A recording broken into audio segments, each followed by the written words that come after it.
한국 문화 콘텐츠의 세계적 성공 이야기. 여러분 안녕하세요. 오늘 정말 흥미로운 이야기를 들려드리려고 합니다. 혹시 최근에 해외 친구들이나 외국인들이 한국에 대해 어떻게 말하는지 들어보신 적 있나요? 정말 놀라운 변화가 일어나고 있거든요. 불과 20년 전만 해도 외국인들에게 한국은 그저 아시아의 작은 나라 정도로만 인식되었습니다. 하지만 지금은 어떤가요? 전 세계가 한국의 문화에 열광하고 있어요. 드라마, 영화, K-팝, 게임까지. 이 모든 것들이 어떻게 세계를 사로잡게 되었을까요? 시작하기 전에 잠깐 이런 흥미로운 문화 이야기들이 도움이 되신다면 구독과 좋아요 버튼을 눌러주세요. 여러분의 작은 관심이 더 좋은 콘텐츠를 만드는 큰 힘이 됩니다. 자, 그럼 본격적으로 시작해볼까요? 먼저 놀라운 사실 하나를 말씀드릴게요. 최근 한국의 드라마와 영화들이 해외에서 받는 평가를 보면 정말 입이 떡 벌어집니다. 특히 한국 콘텐츠의 가장 큰 특징 중 하나가 바로 우리 사회의 어두운 면까지도 가감없이 보여준다는 점이에요. 이게 왜 중요한지 아시나요? 대부분의 나라들은 자국의 문화 콘텐츠를 해외에 수출할 때 좋은 면만 보여주려고 하거든요. 마치 관광 홍보 영상처럼 말이죠. 하지만 한국은 다릅니다. 우리의 문제점들, 사회적 갈등, 계층 간의 격차까지도 솔직하게 드러내죠. 예를 들어볼게요. 최근 해외에서 큰 화제가 된 한국의 생존 게임 드라마를 생각해보세요. 이 작품이 전 세계적으로 성공한 이유가 뭐라고 생각하세요? 단순히 재미있어서일까요? 물론 그것도 있지만 더 깊은 이유가 있어요. 홍콩의 사우스차이나 모닝포스트라는 유명한 신문에서는 이렇게 평가했습니다.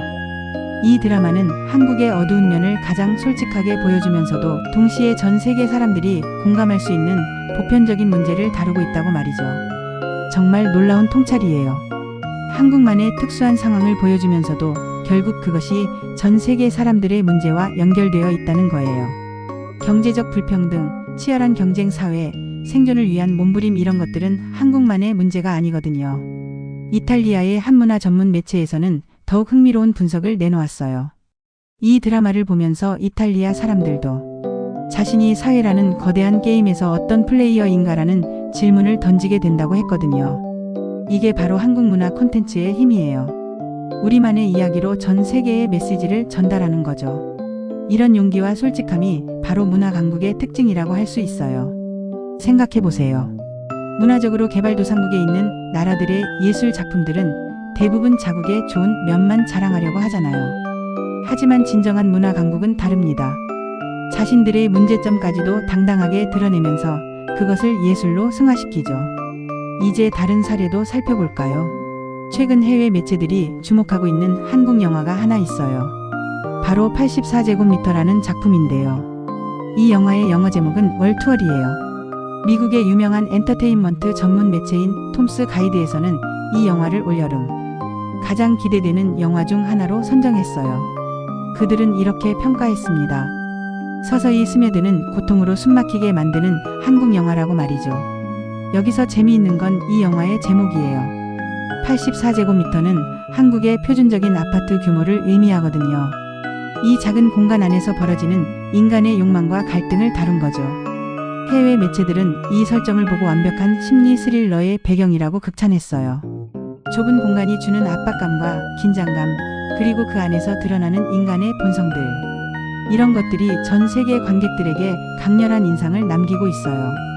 특히 캐나다의 한 매체에서는 아파트 문제는 많은 국가들의 공통 관심사라고 평가했습니다.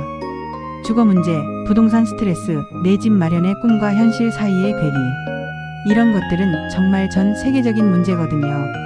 프랑스 매체 소피아에서는 더욱 깊이 있는 분석을 내놓았어요.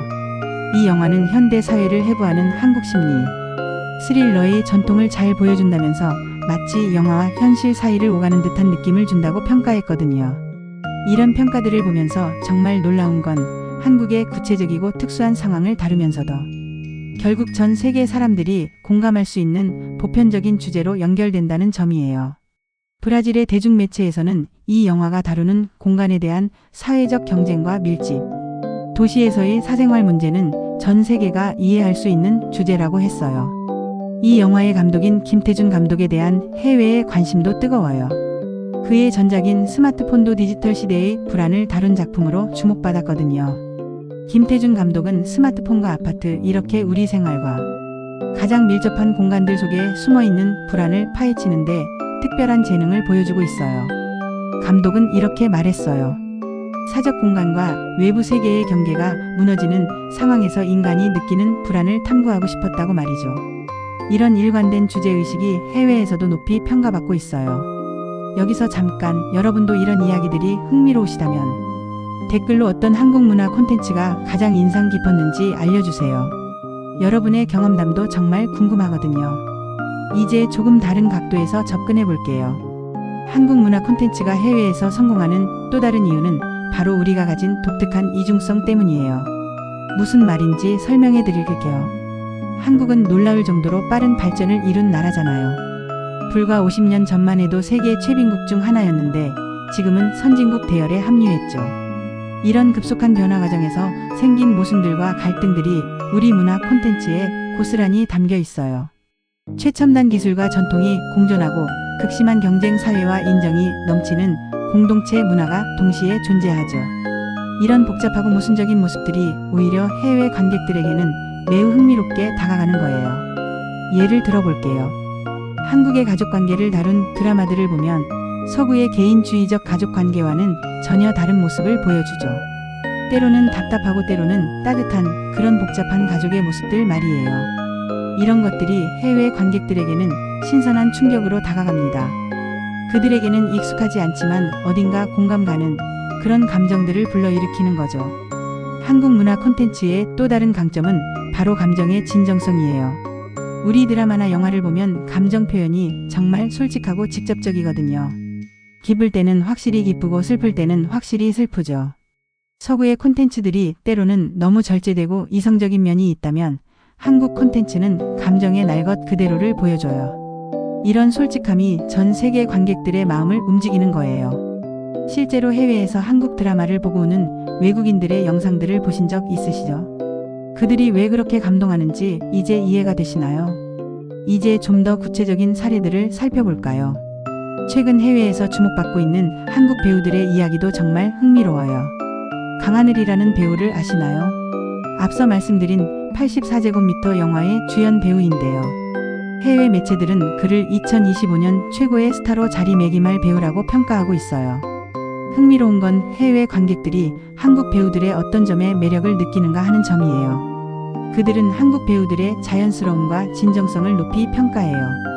서구의 배우들이 때로는 너무 완벽하고 세련된 모습만 보여준다면 한국 배우들은 좀 더 인간적이고 친근한 매력을 가지고 있다는 거죠. 이런 점들이 전 세계 관객들에게 새로운 매력으로 다가가고 있어요. K-팝 분야에서도 비슷한 현상을 볼 수 있어요. 방탄소년단이 전 세계적으로 성공한 이유 중 하나도 바로 이런 진정성 때문이었거든요. 그들이 자신들의 고민과 상처까지도 솔직하게 노래로 표현한 것이 전 세계 팬들의 마음을 사로잡았어요. 이런 현상들을 보면서 정말 흥미로운 건 한국 문화 콘텐츠가 해외에서 성공하는 방식이 기존의 성공 공식과는 완전히 다르다는 점이에요. 전통적으로는 해외 진출을 위해서는 자국의 색깔을 최대한 지우고 보편적인 코드에 맞춰야 한다고 생각했잖아요. 하지만 한국은 정반대의 길을 걸었어요. 오히려 우리만의 독특한 색깔을 더욱 강하게 드러냈죠. 김치, 한복, 한글, 온돌 이런 것들을 숨기는 대신 자랑스럽게 보여줬어요. 그리고 이것이 오히려 전 세계인들의 관심을 끌었죠. 이제 좀 더 깊이 들어가서 왜 이런 현상이 일어나고 있는지 분석해 볼까요? 첫 번째로는 문화적 피로감 때문이에요. 전 세계 사람들이 기존의 서구 중심적인 문화 콘텐츠에 어느 정도 피로감을 느끼고 있었던 거예요.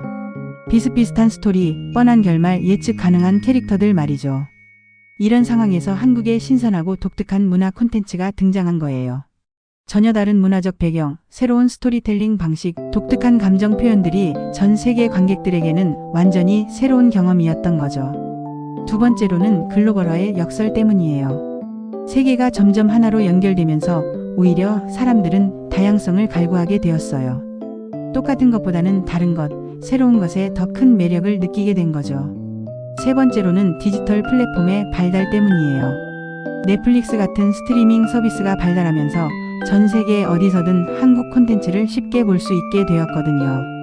이전에는 언어 장벽이나 유통 구조 때문에 불가능했던 일들이 가능해진 거예요. 네 번째로는 소셜미디어의 영향 때문이에요.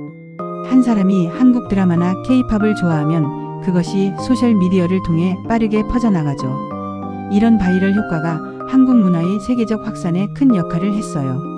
이제 좀 더 구체적인 성공 요인들을 살펴볼까요? 한국 문화 콘텐츠의 가장 큰 강점 중 하나는 바로 스토리텔링의 탁월함이에요. 우리는 정말 이야기를 잘 만들어내는 민족 같아요.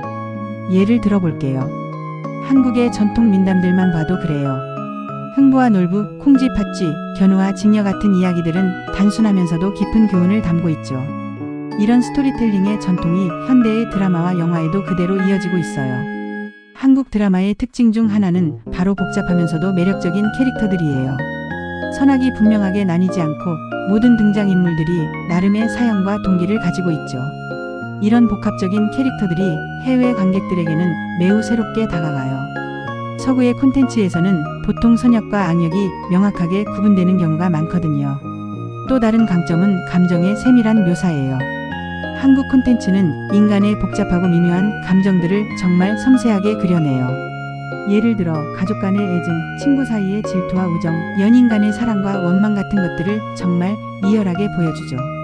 이런 감정의 진정성이 전 세계 관객들의 공감을 이끌어내는 거예요. 한국 문화 콘텐츠의 또 다른 특징은 사회적 메시지예요. 단순히 재미만을 추구하는 것이 아니라 우리 사회의 문제점들을 날카롭게 지적하고 개선 방향을 제시하죠. 이런 사회의식이 담긴 콘텐츠들이 해외에서도 높은 평가를 받고 있어요. 단순한 오락을 넘어서 생각할 거리를 제공하는 거죠. 이제 조금 다른 각도에서 접근해 볼게요. 한국 문화 콘텐츠가 해외에서 성공하면서 우리에게 어떤 변화가 일어나고 있는지 살펴보죠. 먼저 가장 눈에 띄는 변화는 문화적 자신감의 향상이에요. 예전에는 서구 문화를 동경하고 모방하려는 경향이 강했다면 이제는 우리 문화에 대한 자부심이 크게 높아졌어요. 젊은 세대들을 보면 특히 그래요. 한글, 한복, 전통 음식 같은 것들을 자랑스럽게 여기고 적극적으로 알리려고 하죠. 두 번째 변화는 문화산업의 성장이에요. 한류 열풍으로 인해 관련 산업들이 크게 성장했어요. 엔터테인먼트 회사들은 물론이고 화장품, 패션, 식품 등 다양한 분야에서 한국 브랜드들이 해외로 진출하고 있어요. 세 번째 변화는 언어에 대한 관심 증가예요. 전 세계적으로 한국어를 배우려는 외국인들이 급증했어요. 대학에서 한국어가가 신설되거나 정원이 늘어나는 곳들이 많아졌죠. 네 번째 변화는 관광산업의 발달이에요. 한국 드라마나 K-팝을 보고 한국을 방문하는 외국인 관광객들이 크게 늘어났어요. 이들은 단순한 관광이 아니라 한국 문화를 직접 체험하려고 하죠. 하지만 이런 성공에는 부작용도 있어요. 가장 큰 문제는 지나친 상업화예요. 인기에 편승해서 질 낮은 콘텐츠들이 양산되는 경우도 있거든요. 또 다른 문제는 획일화의 위험이에요. 성공한 포뮬러만 계속 따라하다 보면 다양성을 잃을 수 있어요. 이미 비슷비슷한 아이돌 그룹들이나 뻔한 스토리의 드라마들이 늘어나고 있다는 지적도 있어요. 그래서 앞으로는 어떻게 해야 할까요? 몇 가지 방향을 제시해 보겠어요. 첫째, 다양성의 확보가 중요해요. 성공한 장르에만 매달리지 말고 새로운 시도들을 계속해야 해요. 다양한 연령층, 다양한 취향의 관객들을 만족시킬 수 있는 콘텐츠들이 필요하죠. 둘째, 질적 수준의 유지가 필요해요. 양적 성장도 중요하지만 질적 수준을 떨어뜨리면 안 되겠죠. 탄탄한 스토리, 뛰어난 연출, 좋은 배우들이 있어야 지속 가능한 성공이 가능해요. 셋째, 문화적 정체성의 유지가 중요해요. 해외 시장을 의식하다 보면 우리만의 색깔을 잃어버릴 수 있어요. 하지만 바로 그 독특함이 우리의 경쟁력이라는 걸 잊으면 안 되겠죠. 넷째, 지속적인 투자와 지원이 필요해요. 정부와 기업, 그리고 개인들이 모두 문화산업에 관심을 갖고 지원해야 해요. 이제 마무리를 해볼까요? 한국 문화 콘텐츠의 세계적 성공은 단순한 우연이 아니에요.